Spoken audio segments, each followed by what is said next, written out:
Price the Lord, hallelujah. ಯೇಸುವೆ ಸ್ತೋತ್ರ, ಯೇಸುವೆ ವಂದನೆ, ಯೇಸುವೆ ಆರಾಧನೆ, ಯೇಸುವೆ ಮಹಿಮೆ. ಪ್ರಿಯರೇ, ನಾವು ಮಂಗಳೂರಿಂದ ನಾರಾವಿಗೆ ಬಂದ್ವಿ. ಪ್ರಕೃತಿಯ ಮಡಿಲಲ್ಲಿ ಇರುವಂತಹ ಈ ನಾರಾವಿ ತುಂಬಾ ಸುಂದರವಾಗಿದೆ. ತುಂಬಾ ಖುಷಿ ಆಯ್ತು ನನಗೆ. ಹಾಗೆ ನಿಮ್ಮೊಂದಿಗೆ ಒಂದು ಸಣ್ಣ ವಿಡಿಯೋದ ಮುಖಾಂತರ, ದೇವರ ವಾಕ್ಯದ ಮುಖಾಂತರ ನಿಮ್ಮೊಂದಿಗೆ ಮಾತನಾಡುವಂತ ಅನ್ನಿಸ್ತು ಈ ಸಂಜೆಯ ವೇಳೆಯಲ್ಲಿ. ಆದಿಕಾಂಡ 2ನೇ ಅಧ್ಯಾಯ 1ನೇ ವಾಕ್ಯದಲ್ಲಿ ನಾವು ನೋಡ್ತೀವಿ, ದೇವರು ಹೇಳ್ತಾರೆ, ಪರಲೋಕ ಭೂಲೋಕವನ್ನು ಅದರಲ್ಲಿರುವ ಸಮಸ್ತವನ್ನು ನಾನು ಸೃಷ್ಟಿ ಮಾಡಿದೆ. ದೇವರು ಎಲ್ಲವನ್ನು ಸೃಷ್ಟಿ ಮಾಡಿದ್ರು. ಮನುಷ್ಯರನ್ನು ಸೃಷ್ಟಿ ಮಾಡಿ ದೇವದೂತರಿಗಿಂತ ಸ್ವಲ್ಪವೇ ಕೆಳಮಟ್ಟದಲ್ಲಿ ದೇವರು ಮನುಷ್ಯರನ್ನು ಸೃಷ್ಟಿ ಮಾಡಿದ್ರು. ಏಕೆಂದ್ರೆ ದೇವರ ಛಾಯೆಯಲ್ಲಿ, ದೇವರ ರೂಪದಲ್ಲಿ ಸೃಷ್ಟಿಗೊಂಡ ಮಾನವ, ದೇವರು ಅಷ್ಟು ಮಾತ್ರ ಮನುಷ್ಯನನ್ನು ಪ್ರೀತಿಸ್ತಾರೆ. ಪ್ರಿಯರೇ, ನಮಗೆ ಬೇಕಾಗಿದೆಲ್ಲವೂ ಈ ಭೂಲೋಕದಲ್ಲಿ ಇದೆ. ಹಣ್ಣು ಹಂಪಲಾಗಿರ್ಬೋದು, ಗಿಡ ಮರಗಳಾಗಿರ್ಬೋದು, ಆಹಾರ ಪದಾರ್ಥ ಆಗಿರ್ಬೋದು, ಅಥವಾ ಜಲಚರಗಳು, ಮೀನು, ಮಾಂಸದ ಏನು ಬೇಕು ಮನುಷ್ಯನಿಗೆ ಎಲ್ಲವೂ, ಮುತ್ತು ರತ್ನ ವಜ್ರ ವೈಡೂರ್ಯ ಎಲ್ಲವೂ ಈ ಭೂಲೋಕದಲ್ಲಿ ದೇವರು ಮನುಷ್ಯನಿಗಾಗಿ ಸೃಷ್ಟಿ ಮಾಡಿದ್ದಾರೆ. ನಾವು ಕೊರತೆ ಪಡುವ ಅಗತ್ಯವಿಲ್ಲ. ಏಕೆಂದ್ರೆ ದೇವರು ನಮಗಾಗಿ ಈ ಲೋಕದಲ್ಲಿ ಎಲ್ಲವನ್ನು ಇಟ್ಟಿರೋದು, ಅದು ಮನುಷ್ಯರಿಗಾಗಿ, ನನಗಾಗಿ, ನಿನಗಾಗಿ. ನಾವು ಯಾಕೆ ಕಣ್ಣೀರ್ ಹಾಕ್ಬೇಕು? ಯಾಕೆ ನಾವು ಕೊರತೆ ಪಡಬೇಕು? ಪ್ರಿಯರೇ, ಎಷ್ಟೋ ಮಂದಿ ಇವತ್ತು ಒಂಟಿಯಾಗಿ ಕೂತು ಅಳ್ತಾ ಇರ್ಬೋದು, ನನಗೆ ಯಾರಿಲ್ಲ, ನನಗೆ ಸಹಾಯ ಮಾಡುವವರು ಯಾರಿಲ್ಲ, ನಾ ಕಷ್ಟದಲ್ಲಿದ್ದೀನಿ, ನಾ ನೋವಿನಲ್ಲಿದ್ದೀನಿ, ನಾ ನಿರಾಶೆಯಲ್ಲಿದ್ದೀನಿ, ನಾ ಸೋಲಿನಲ್ಲಿದ್ದೀನಿ ಅಂತ ಅಳ್ತಾ ಇರ್ಬೋದು. ಆದ್ರೆ ನಮ್ಮ ಒಂದೊಂದು ಹನಿ ಕಣ್ಣೀರನ್ನು ಕೂಡ ಯೇಸು ಅವರ ಬುದ್ದಲಿಯಲ್ಲಿ ಶೇಖರಿಸಿಟ್ಟಿರ್ತಾರೆ. ಆ ಕಣ್ಣೀರನ್ನು ನಾವು ಮನುಷ್ಯನ ಮುಂದೆ ಚೆಲ್ಲುವಾಗ ಅದು ವೇಸ್ಟ್ ಆಗ್ಬೋದು. ಆದ್ರೆ ದೇವರ ಮುಂದೆ ಚೆಲ್ಲುವಾಗ ಆ ಕಣ್ಣೀರಿಗೂ ಕೂಡ ದೇವರು ಬೆಲೆ ಕಲ್ಪಿಸ್ತಾರೆ. ಪ್ರಿಯರೇ, ದೇವರಿಗೆ ಅಸಾಧ್ಯವಾದುದು ಯಾವುದೂ ಇಲ್ಲ. ಲೂಕ 1:37 ಹೇಳುತ್ತೆ, ಮನುಷ್ಯನಿಗೆ ಅಸಾಧ್ಯವಾದುದು ದೇವರಿಗೆ ಎಲ್ಲವೂ ಸಾಧ್ಯ.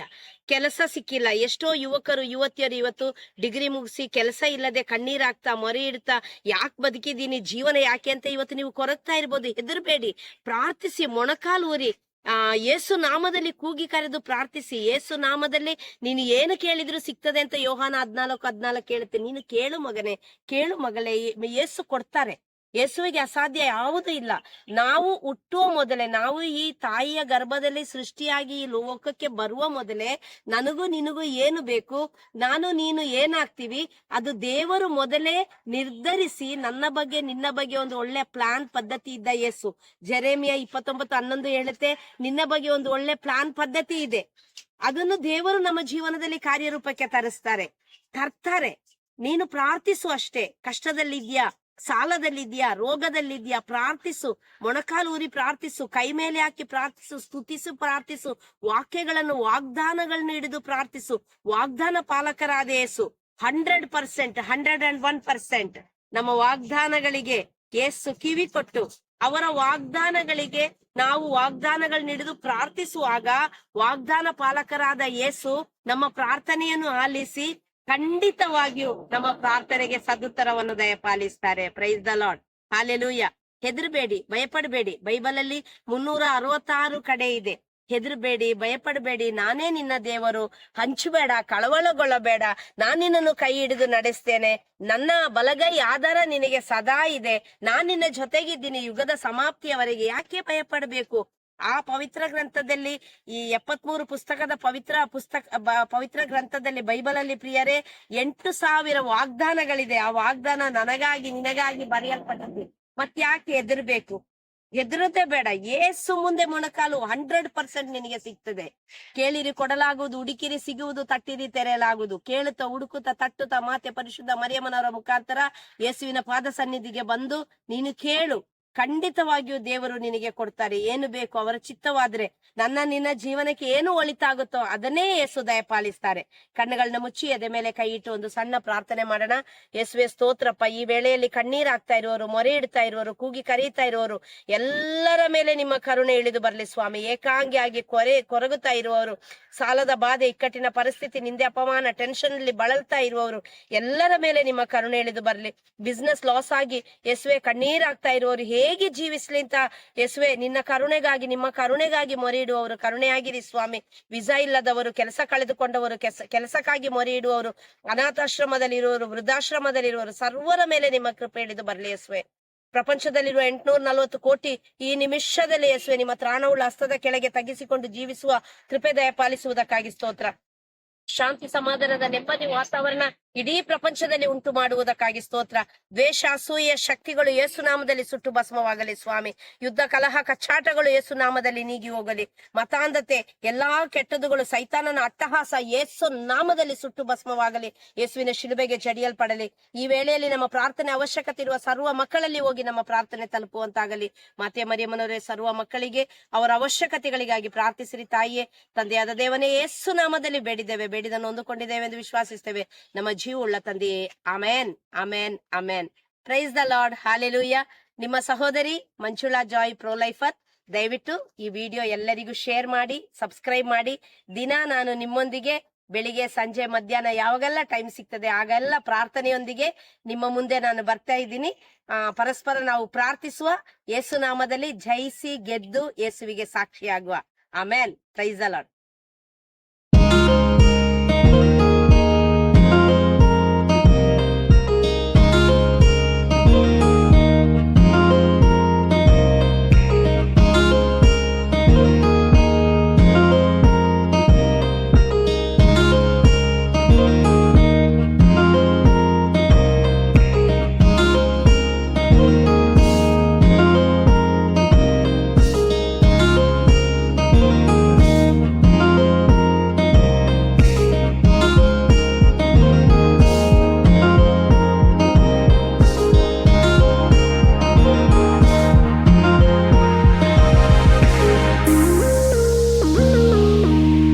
Price the Lord, hallelujah.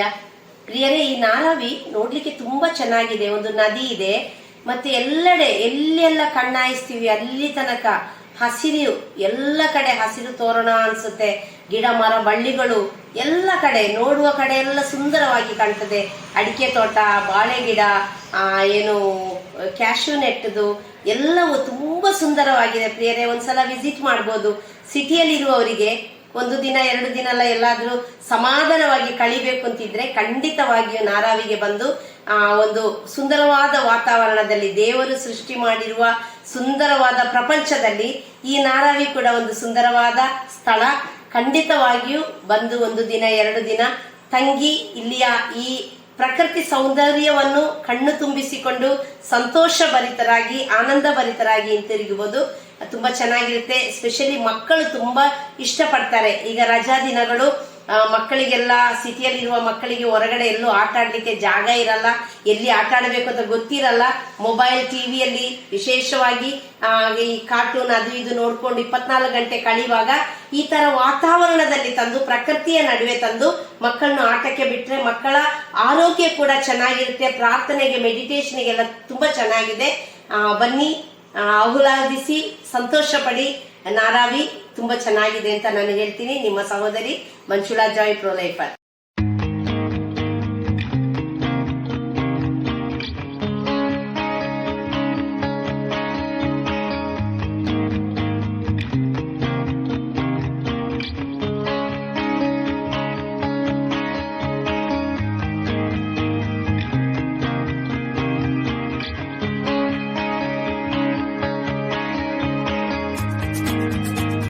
ದೇವರು ಆದಾಮ ಅವ್ವಳನ್ನು ಸೃಷ್ಟಿ ಮಾಡಿದಾಗ ಆದಾಮ ಅವ್ವಳ ಜೊತೆ ದೇವರು ಸಂಜೆಯ ವೇಳೆಯಲ್ಲಿ ಮಾತನಾಡ್ತಾ ಇದ್ರು, ವಾಕಿಂಗ್ ಹೋಗ್ತಾ ಇದ್ರು.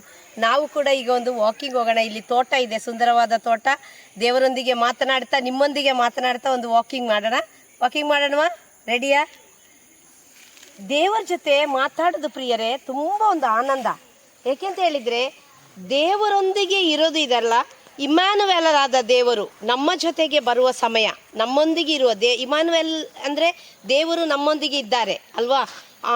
ನಾವು ಅದಕ್ಕೆ ನಾನು ಯಾವಾಗಲೂ ಟಾಕಲ್ಲಿ ಹೇಳ್ತಾ ಇರ್ತೀನಿ, ಬಲಿಪೂಜೆಯಲ್ಲಿ ಭಾಗವಹಿಸಬೇಕು. ಏಕೆಂದರೆ ಬಲಿಪೂಜೆಯಲ್ಲಿ ಭಾಗವಹಿಸುವಾಗ ನಮ್ಮೊಂದಿಗೆ ಇರುವ ದೇವರು ಪರಮಪ್ರಸಾದದ ಮುಖಾಂತರ ಯೇಸುವಿನ ಶರೀರ ರಕ್ತವಾಗಿ ನಮ್ಮೊಳಗೆ ಬರ್ತಾರೆ. ಅದೊಂದು ಅದ್ಭುತವಾದ, ಸ್ಮರಣೀಯವಾದ, ಒಂದು ಅಮೋಘವಾದ ಒಂದು ಸಮಯ.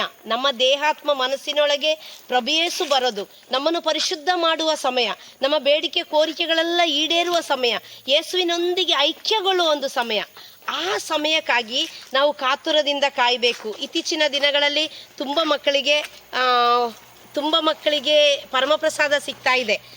ಈಗ ಪುಟ್ಟ ಪುಟ್ಟ ಮಕ್ಕಳು ಹೋಲಿಕಾ ಮಿನಿನಿಗಾಗಿ ದಾಹಗೊಳ್ತಾ ಇದ್ದಾರೆ, ಪ್ರಿಪೇರ್ಗೊಳ್ತಾ ಇದ್ದಾರೆ. ಟೀಚರ್ಸ್, ಸಿಸ್ಟರ್ಸ್, ಫಾದರ್ಸ್ ಎಲ್ಲರೂ ಪ್ರಿಪೇರ್ ಮಾಡ್ತಾ ಇದ್ದಾರೆ. ಆ ಮಕ್ಕಳಿಗೆ ನಾವು ಮನೆಯಲ್ಲಿ ಕೂಡ ಪ್ರಾರ್ಥನೆಯಲ್ಲಿ ಪ್ರಿಪೇರ್ ಮಾಡಿಸ್ಬೇಕು. ಅಂದರೆ ಪರಮಪ್ರಸಾದ ಎಷ್ಟು ಮಹತ್ವವಾದದ್ದು. ದಯವಿಟ್ಟು ನಾನು ಕೈ ಮುಗಿದು ಕೇಳ್ಕೊಳ್ತೀನಿ, ಆ ದಿನ, ಆ ಪರಮಪ್ರಸಾದದ ದಿನ ಯಾವುದೇ ಸೆಲೆಬ್ರೇಷನಲ್ಲಿ ದಯವಿಟ್ಟು ಹೆಂಡ ಸಾರಾಯಿ ಹಂಚದೆ ನಮ್ಮ ಮಕ್ಕಳು ಆಶೀರ್ವಾದದ ಮಕ್ಕಳಾಗುವಂತೆ ನಾವು ಪ್ರಾರ್ಥಿಸುವ. ಈಗಿಂದಲೇ ಆ ಮಕ್ಕಳಿಗೆ ಪರಮಪ್ರಸಾದದ ಮಹತ್ವ ಹೇಳಿಕೊಡುವ. ನೋಡಿ, ಬ್ಲೆಸ್ಡ್ ಕಾರ್ಲೋ ಅಕ್ಯೂಟಿಸ್ ಅವರು ಪರಮಪ್ರಸಾದದ ಬಗ್ಗೆ ಎಷ್ಟೊಂದು ಅವರು ತೀವ್ರತೆ, ತೀಕ್ಷ್ಣತೆಯಿಂದ ಯೇಸು ನನ್ನೊಳಗೆ ಬರುವ ಸಮಯ ಅಂತ ಹೇಳಿ ಚಿಕ್ಕ ವಯಸ್ಸಿನಿಂದ ಬಲಿಪೂಜೆಗೆ ಹೋಗ್ತಾ ಇದ್ರು. ಅವರ ತಾಯಿ ಕೂಡ ಮೊದಲೆಲ್ಲ ಬಲಿಪೂಜೆಗೆ ಹೋಗ್ತಾ ಇರಲಿಲ್ಲಂತೆ. ಬ್ಲೆಸ್ಡ್ ಕಾರ್ಲೋ ಅಕ್ಯೂಟಿಸ್ ಅವರು ಅವರ ತಾಯಿಯನ್ನು ಹಠ ಮಾಡಿ ಬಲಿಪೂಜೆಗೆ ಕರ್ಕೊಂಡು ಹೋಗ್ತಾ ಇದ್ರು. ಅದು ಅವರಿಗೆ ಅಭ್ಯಾಸ ಆಗಿ ಹೋಗಿತ್ತು. ನಂತರ ಬೆಳೆದು ಬರ್ತಾ ಬರ್ತಾ ಬರ್ತಾ ಒಂದು ಈ ಯುಗದಲ್ಲಿ ಇರುವಂತಹ 21ನೇ ಶತಮಾನದಲ್ಲಿ ಇರುವಂತಹ ಒಬ್ಬ ಯುವಕ ಯೇಸುವಿನ ಶರೀರ ಮತ್ತು ರಕ್ತ, ಪರಮಪ್ರಸಾದದ ಮಹತ್ವವನ್ನು ಅರಿತು ಅನುಭವಿಸಿ ಪ್ರಪಂಚದಲ್ಲಿ ಎಲ್ಲೆಲ್ಲ ಪರಮಪ್ರಸಾದದ ಅದ್ಭುತಗಳು ಸಂಭವಿಸಿದೆಯೋ ಅದನ್ನೆಲ್ಲ ಇಂಟರ್ನೆಟ್ಟಲ್ಲಿ, ಕಂಪ್ಯೂಟರಲ್ಲಿ ಅಪ್ಲೋಡ್ ಮಾಡಿ ಇಡೀ ಪ್ರಪಂಚಕ್ಕೆ ತೋರಿಸಿಕೊಟ್ಟಂತಹ ಒಂದು ಯುವಕ. ಆ ಯುವಕ 15 ವರ್ಷ ಪ್ರಾಯದಲ್ಲಿ ಅವರಿಗೆ ರಕ್ತದ ಕ್ಯಾನ್ಸರ್ ಆಗಿ ತೀರಿ ಹೋದಾಗ ಈಗ ಅವರು ಪುನೀತರಾದರು, ಸಂತರಾಗುವ ಒಂದು ಎಲ್ಲ ಇದು ನಡೀತಾ ಇದೆ, ಆಗ್ತಾ ಇದ್ದಾರೆ.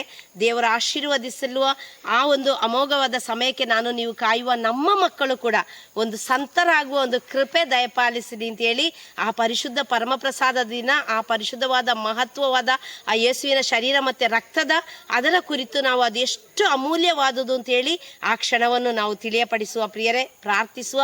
ಎಲ್ಲರಿಗೆ ಒಳ್ಳೆಯದಾಗಲಿ ಅಂತ ಹೇಳ್ತಾ ನಿಮ್ಮ ಸಹೋದರಿ ಮಂಜುಳಾ ಜಾಯ್ ಪ್ರೊಲೈಫರ್.